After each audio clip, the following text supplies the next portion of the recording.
Bienvenue dans la deuxième partie de cette analyse des transits planétaires en 2024 en rapport avec le signe des Poissons. Je vais vous parler de Mars, hein. C'est ce que je vous ai expliqué dans la première partie de cette vidéo. Donc Mars est un astre très important, c'est le dieu de la guerre comme tout le monde le sait. C'est l'astre qui représente la capacité qu'on a à prendre des décisions, à prendre position, à s'imposer si possible, à réagir, à agir, voilà, à combattre, à se défendre, etc.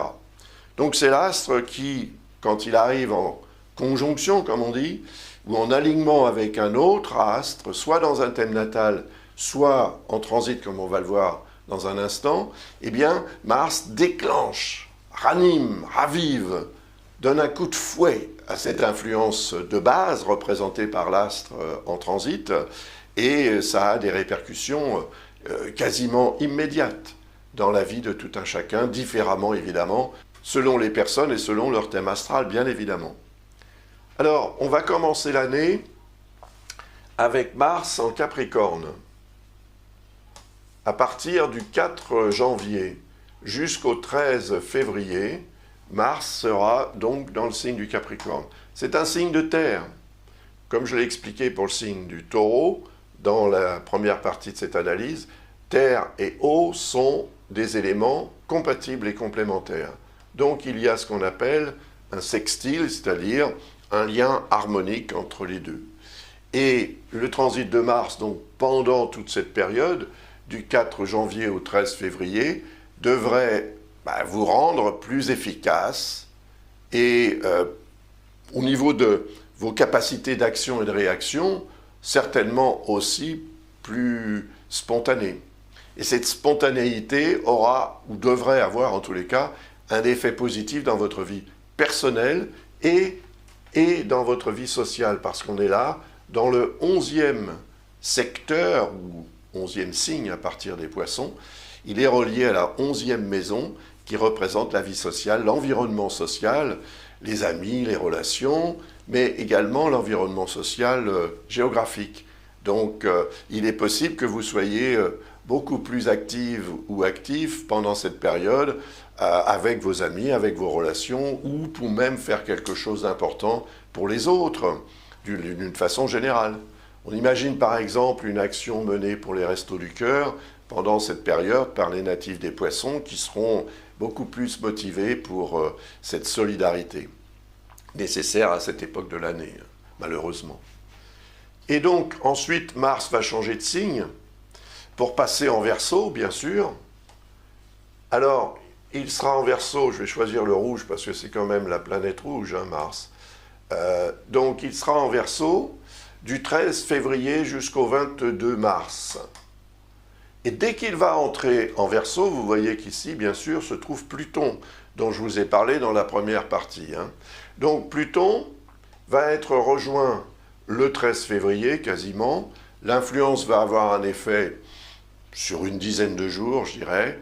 Et ce que vous aurez besoin de remettre en question à cette époque-là pourra l'être. Parce que vous allez faire preuve d'un dynamisme, d'une volonté qui sera en adéquation en fait avec les besoins du moment. La remise en question, qu'allez-vous avoir besoin de remettre en question? Je ne sais pas, parce que je ne connais pas votre vie ni votre thème astral, mais il est évident que ce double transit va réveiller l'énergie plutonienne, qui est l'énergie de régénération.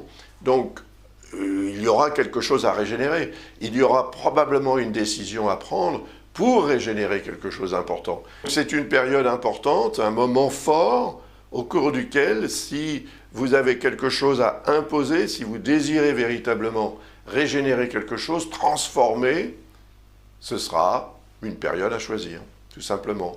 Tout en faisant preuve quand même de vigilance, de prudence même peut-être. Parce que Mars va ensuite transiter le signe des Poissons. Donc vous allez être là directement concerné par ce transit. Ça va vous rendre là beaucoup plus intense, ça c'est sûr. À partir du 22 mars, donc Mars va transiter en Poissons et le transit va durer jusqu'au 30 avril. Le 29, il arrivera à la longitude de Neptune, mais le 11 avril, il arrivera à la longitude de Saturne.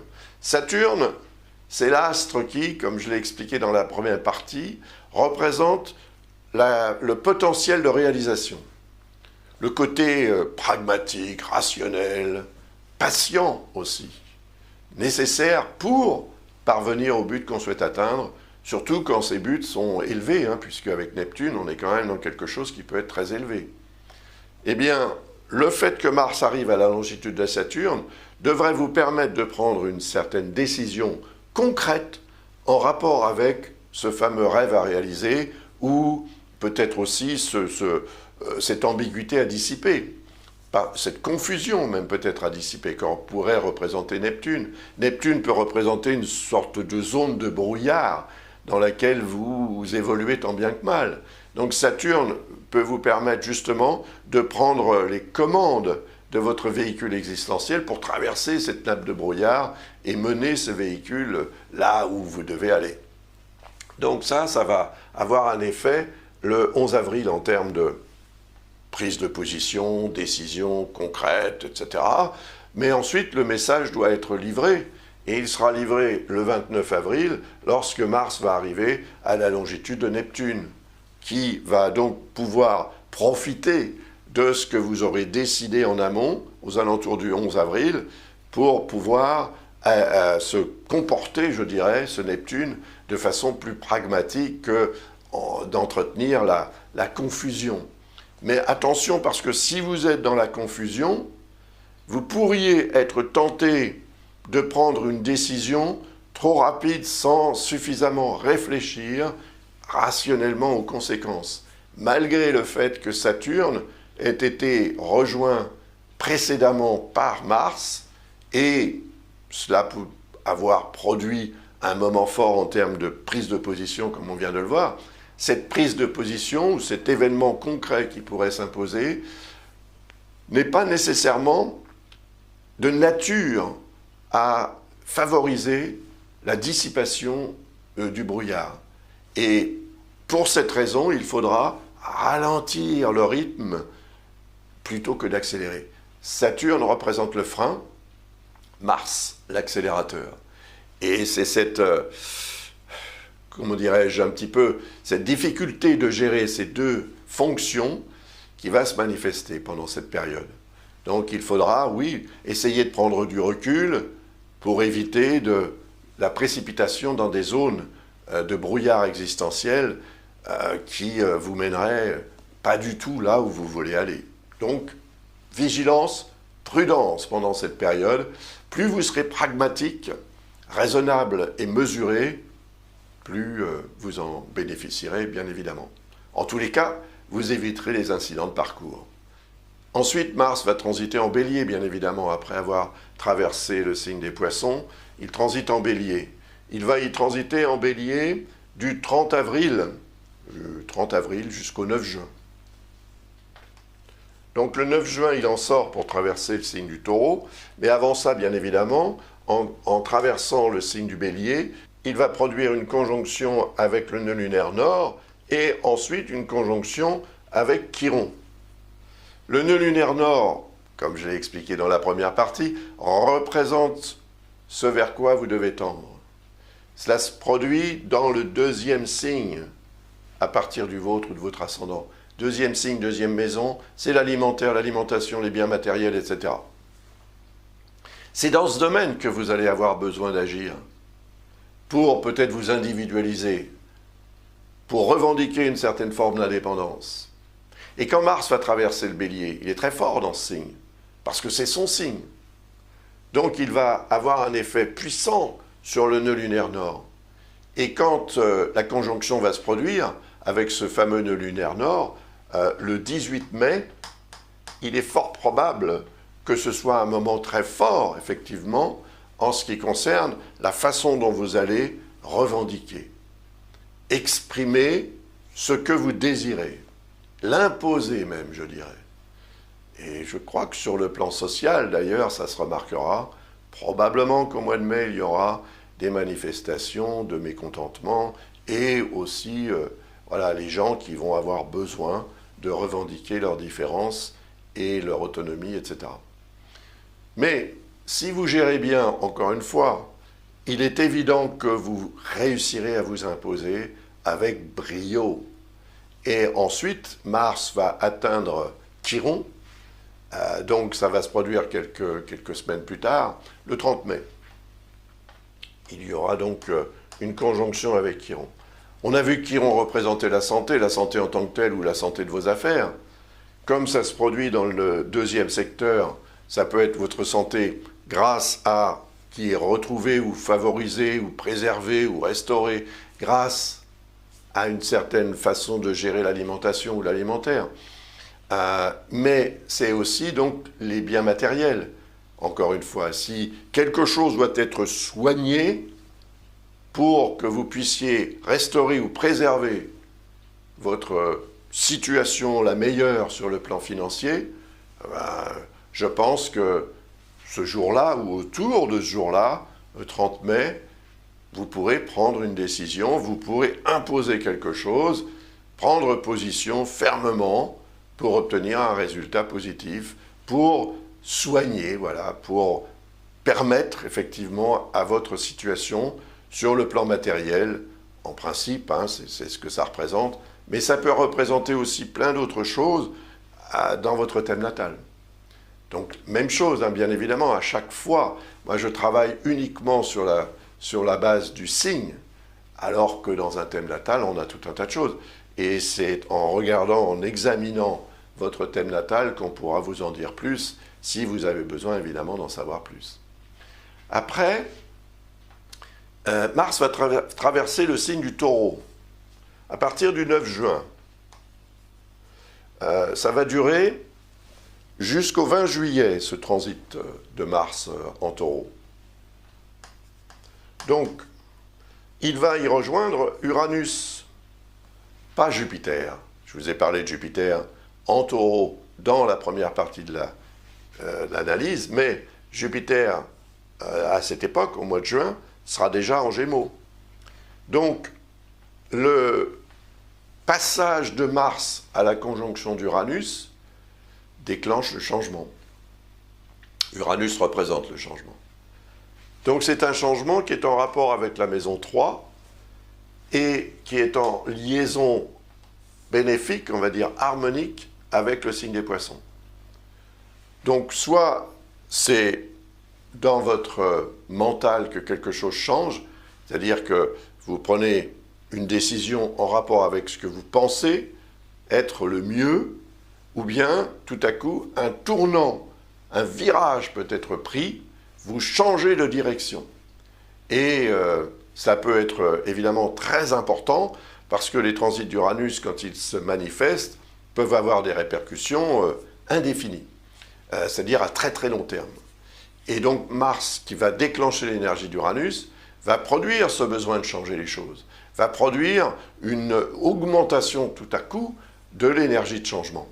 Donc si vous devez effectivement prendre une décision en ce qui concerne, je ne sais pas moi, la façon dont vous percevez les choses de la vie et les relations que vous entretenez avec ceux qui vous entourent, ou bien si vous avez prévu un voyage, un déplacement, un changement radical de votre situation même géographique, c'est peut-être à cette époque qu'il faudra profiter de l'énergie de Mars pour effectuer ce virage, ce changement.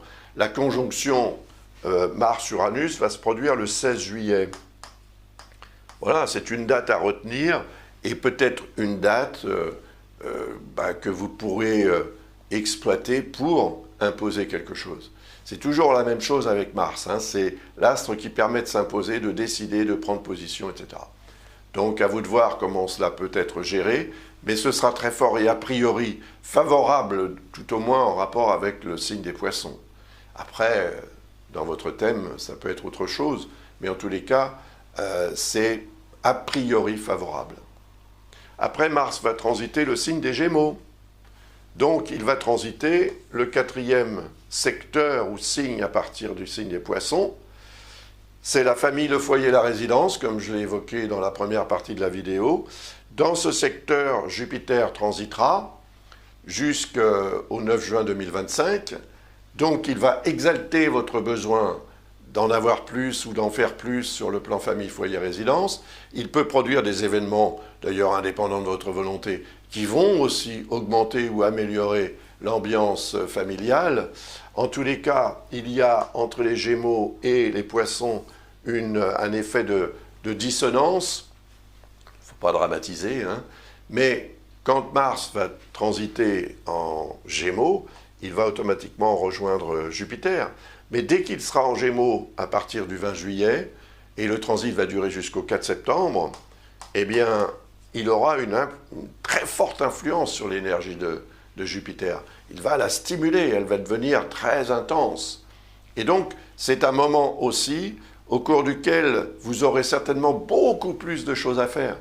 Un besoin de faire tout un tas de choses, peut-être une nécessité en rapport avec l'effet Jupiter, c'est-à-dire l'effet d'exaltation, d'enthousiasme, d'optimisme, et l'ambition qui peut être démesurée, qui est représentée aussi par Jupiter.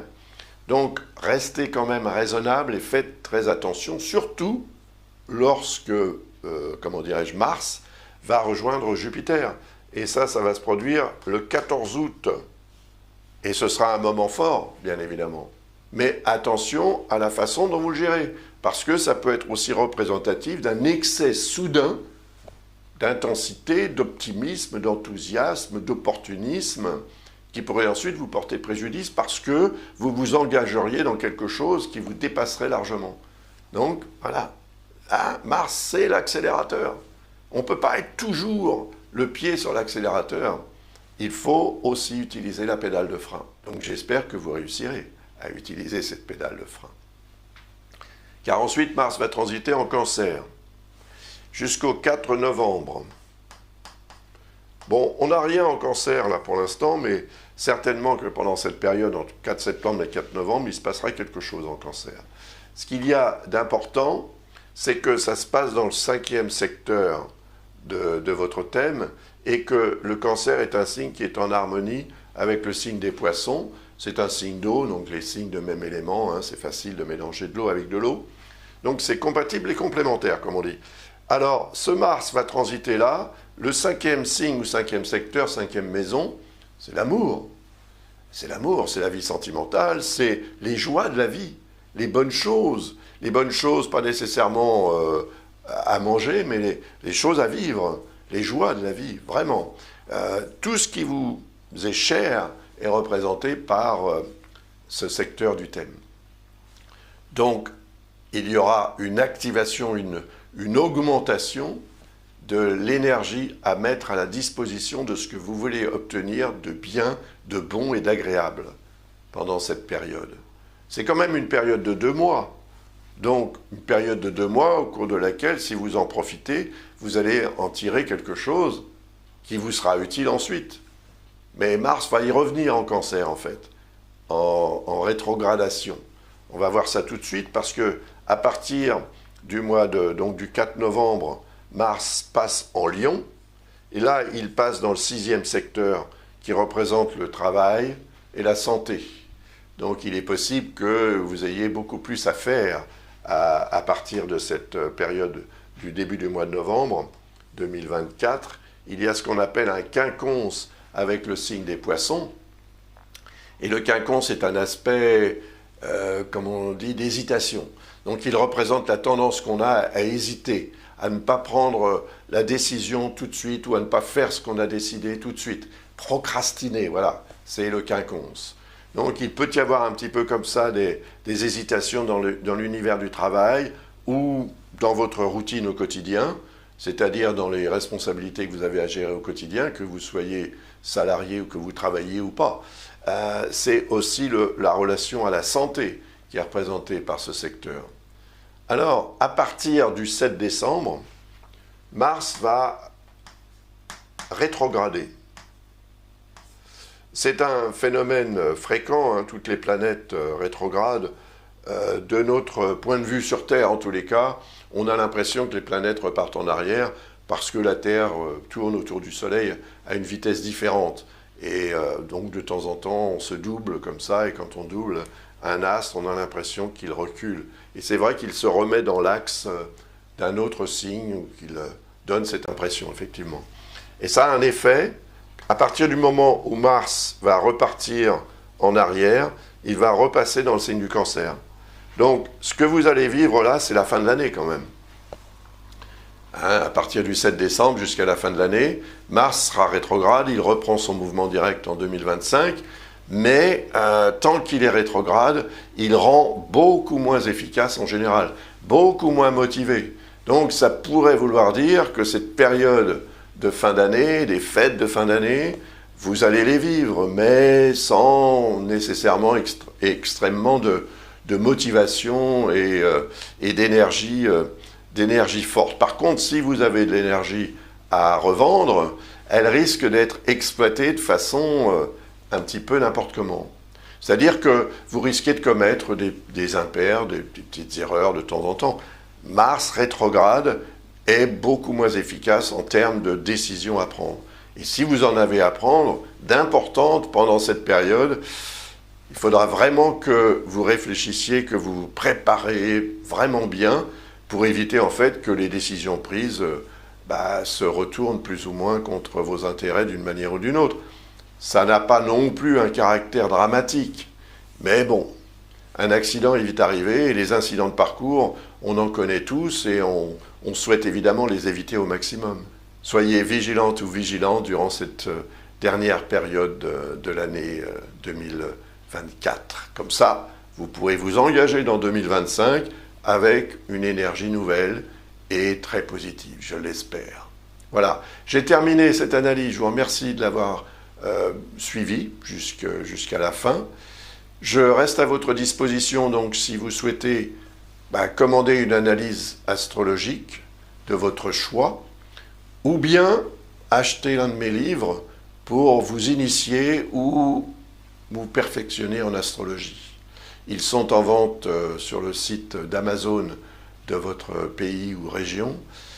C'est Amazon qui publie mes ouvrages, donc il est normal qu'ils soient vendus sur le site d'Amazon. On me pose souvent cette question, donc voilà, je vous réponds globalement avant que vous ne me la posiez.